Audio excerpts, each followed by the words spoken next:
AM న్యూస్కి స్వాగతం.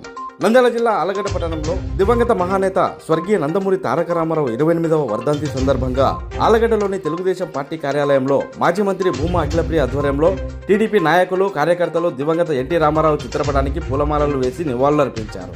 ఈ సందర్భంగా టీడీపీ కార్యాలయ ఆవరణంలో మాజీ మంత్రి భూమా అఖిలప్రియ స్వయంగా రక్తదానం చేసి రక్తదాన శిబిరాన్ని ప్రారంభించారు. మాజీ మంత్రి భూమా అఖిలప్రియతో పాటు తాలూకా టీడీపీ యువ నాయకులు భూమా జగత్ విఖ్యాత్ రెడ్డి, తెలుగుదేశం పార్టీ నాయకులు, కార్యకర్తలు పెద్ద సంఖ్యలో రక్తదానం చేయడం జరిగింది. న్యూస్ కవరేజ్ కోసం వెళ్లిన మా AM news channel in charge Sajjala Nagendra కూడా ఈ కార్యక్రమంలో రక్తదానం చేశారు. రక్తదానం చేసిన దాతలందరికీ మాజీ మంత్రి భూమా అఖిలప్రియ సర్టిఫికెట్లను అందజేశారు. ఈ కార్యక్రమంలో మాజీ మంత్రి భూమా అఖిలప్రియ మాట్లాడుతూ క్రమశిక్షణ గల తెలుగుదేశం పార్టీని స్థాపించిన మహోన్నత వ్యక్తి ఎన్టీఆర్ అన్నారు. రాయలసీమ ప్రాంతంలో ఫ్యాక్షన్ రూపం అవ్వడానికి తెలుగుగంగను తెచ్చి రైతుల అభివృద్ధికి దోహదపడ్డారని అన్నారు. ఎన్టీఆర్ మరణాంతరం కూడా నారా చంద్రబాబు నాయుడు టీడీపీని క్రమశిక్షణ పార్టీగా కొనసాగిస్తున్నారు. యువతను రాజకీయంగా బలపరిచి చంద్రబాబు నాయుడు, లోకేష్ల ఆధ్వర్యంలో ముందుకు సాగుతామని స్పష్టం చేశారు. అలాగే రక్తదానం చేస్తే ప్రాణదానంతో సమానమని యువత ప్రతి 3 నెలలకు ఒకసారి రక్తదానం చేయాలని మాజీ మంత్రి భూమా అఖిలప్రియ కోరారు. ఈ కార్యక్రమంలో టీడీపీ నాయకులు భార్గవరాం, సిరివెల్ల మండల టీడీపీ అధ్యక్షులు శ్రీకాంత్ రెడ్డి, పట్టణ టీడీపీ నాయకులు సోముల శేఖర్ రెడ్డి, కాంట్రాక్టర్ దస్తగిరి, భాస్కర్ యాదవ్ తదితరులు పాల్గొన్నారు.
ఎన్టీ రామారావు గారి వర్ధంతి ఆలగడ్డలో బ్లడ్ డొనేషన్ క్యాంపు ఏర్పాటు చేయడం జరిగింది.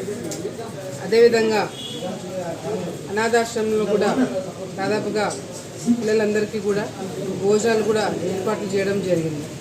ఈరోజు దేశం మొత్తంలో కూడా తెలుగు వాళ్ళకి గుర్తింపు ఉంది అంటే తెలుగువారి ఆత్మగౌరవాన్ని ఈరోజు దేశమంతా కాదు ప్రపంచమంతా కూడా చాటి చెప్పిన వ్యక్తి ఎన్టీ రామారావు గారు. ఆయన మొదలుపెట్టిన ఈ తెలుగుదేశం పార్టీ గతంలో కూడా మీరు చూసిండొచ్చు. మేమందరం పుట్టక ముందు కూడా మా తల్లిదండ్రులు కావచ్చు, మా తాతగారు కావచ్చు తెలుగుదేశం పార్టీలో ఉన్నప్పుడు ఏ విధంగా ఆ పార్టీలో ఉన్న వ్యక్తులకు కానీ, ఆ పార్టీకి కానీ, రాష్ట్రానికి కానీ ఎక్కడా కూడా ఎవరికి ఇబ్బంది కలగకుండా ఈ పార్టీని ముందుకు తీసుకెళ్లే దిశలో ఎంతోమంది రాజకీయంగా అరంగేట్రం చేసి ఈ రాష్ట్రాన్ని కాపాడేటట్టుగా ఏ విధంగా ఉండాలి అని ఒక క్రమశిక్షణతో ఏర్పాటు చేసిన పార్టీ ఈరోజు తెలుగుదేశం పార్టీ. అంటే దేశంలోనే ఇంత పెద్ద స్థాయిలో కార్యకర్తలు ఉండడం కూడా ఏ పార్టీ కూడా సాధ్యం కాలేదు. ఈరోజు ఎన్టీ రామారావు గారు చనిపోయిన తర్వాత కూడా ఇన్ని సంవత్సరాలు అవుతున్నా కూడా కొత్తగా రాజకీయాలకు రావాలనుకున్న వాళ్ళకు కావచ్చు, ఈ పార్టీలో ఉన్న క్రమశిక్షణ కావచ్చు, ఈరోజు ప్రజల మీద మనం ఎటువంటి పోరాటాలు చేయాలా, ప్రజలకి ఏ విధంగా అందుబాటులో ఉండాలా, ప్రజల కోసం ఏ విధంగా మనం త్యాగం చేయాలా, ఈ రాష్ట్రం బాగుపడడానికి పార్టీ తరపు నుంచి కానీ మన తరపు నుంచి కానీ ఏ విధంగా ఉండాలి అనే ఒక క్రమశిక్షణతో మా అందరినీ కూడా ముందుకు తీసుకెళ్తున్న పార్టీ తెలుగుదేశం పార్టీ. రాయలసీమ ప్రాంతంలో ఫ్యాక్షనిజంలో ఎంతో మంది కుటుంబాలు నాశనం అయిపోయి కుటుంబాలు ఈరోజు బయటికి రాని పరిస్థితులలో తెలుగుగా తీసుకొచ్చి ఆ ప్రాంతం అంతా కూడా ఫ్యాక్షన్ నుంచి బయటికి వచ్చి రైతులుగా మారి ఈరోజు ఎంతో మంచి మంచి స్థానాల్లో ఉండి పిల్లలను చదివించుకొని విదేశాల్లో కూడా చదువుకునే పరిస్థితి ఈరోజు వచ్చింది అంటే అది కేవలము ఎన్టీ రామారావు గారి ఆలోచనతో ఈ పార్టీతోనే సాధ్యమైంది.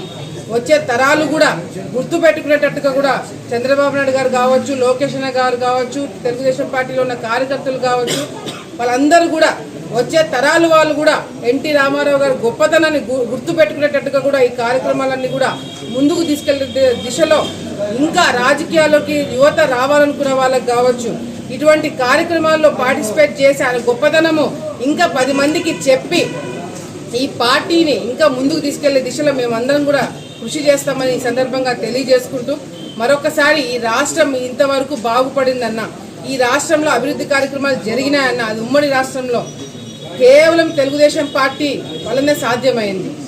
తప్పకుండా వచ్చే రోజుల్లో కూడా యువత పెద్ద స్థాయిలో తెలుగుదేశం పార్టీ ద్వారా ఈ రాష్ట్రానికి మేలు చేసే దిశలో మేమందరం కూడా ముందుకెళ్తామని చెప్పి లోకేష్ అన్న గారి నాయకత్వంలో చంద్రబాబు నాయుడు గారి ఆలోచన విధానంలో మేమందరం కూడా ముందుకు వెళ్తామని చెప్పి కూడా సందర్భంగా తెలియజేసుకుంటున్నాము.